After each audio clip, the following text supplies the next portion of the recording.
আজকে আপনাদেরকে এই টাই বাটিক করা দেখাবো। তো আমি প্রথমে অর্গ্যান্ডি কাপড় আর রং মেডিসিন এগুলো নিয়ে আসছি বাটিক করার জন্য।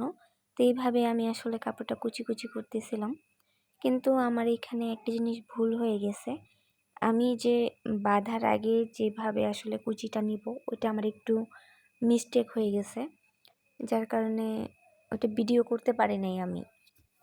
তো বাধাটা দেখাইছি, আমি আসলে ক্যামেরাটা অন করে রাখছি, কিন্তু করতে পারিনি, মানে ভিডিওটা চালু না করেই শুধু ক্যামেরা বের করে রাখছি। ওইখানে একবার ক্লিক করছিলাম, আমি ভাবছিলাম যে ভিডিও উঠতেছে, তারপরে দেখলাম যে না, ভিডিওটা ওঠেনি। তো তারপরে এই যে বাধা শেষ, তারপরে আমি এটা ঠান্ডা পানিতে 10 মিনিটের মতো ভিজিয়ে রাখবো। তো তারপরে আমি এখানে ফুটন্ত গরম পানি নিয়েছি, এর মধ্যে আমি মেডিসিনগুলো দিয়ে দিচ্ছি।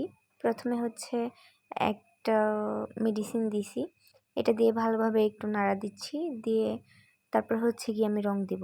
তো এটাকে প্রথমে ভালোভাবে নাড়া দিতে হবে যেন এটা ভালোভাবে গলে যায়।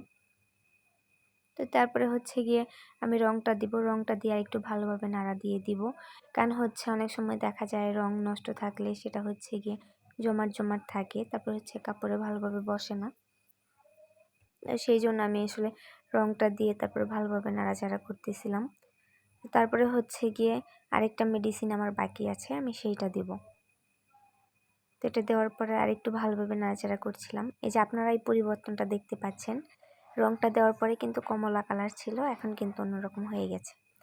তারপরে আমি 10 মিনিট যে কাপড়টা ভিজিয়ে রাখছিলাম ওটা আমি ভালোভাবে পানি থেকে তুলে ভালোভাবে সেটা আমি চিপে নিয়েছি, যেন ওটার ভিতরে আর পানি না থাকে। তারপরে আমি এটা এই মেডিসিনের ভিতরে ডুবিয়ে দিলাম। তো এটাকে আমার ভালোভাবে নাড়াচাড়া করতে হবে বারবার। এটাকে আমার বারবার ভালোভাবে নাড়াচাড়া করতে হবে, কারণ এটা নাড়াচাড়া না করলে রংটা ভালোভাবে বসবে না। তো এটা নাড়াচাড়া করার পরে এটা এখান থেকে আমি তুলে ফেলবো।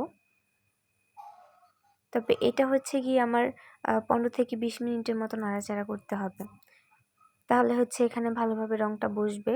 তারপরে আমি এটাকে রং থেকে তুলে এক্সট্রাভাবে আধা ঘন্টার জন্য রেখে দিব। আপনারা চাইলে 20 মিনিট 15 মিনিটও রাখতে পারেন। আমি আলাদাভাবে এটা রেখে দিয়েছি।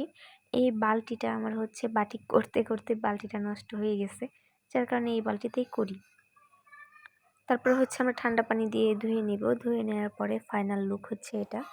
এটা টাই। তো কেমন হয়েছে আপনারা অবশ্যই কমেন্টে বলে যাবেন। যদি আপনাদের ভালো লাগে, এরকম আরও অনেক ভিডিও দিব।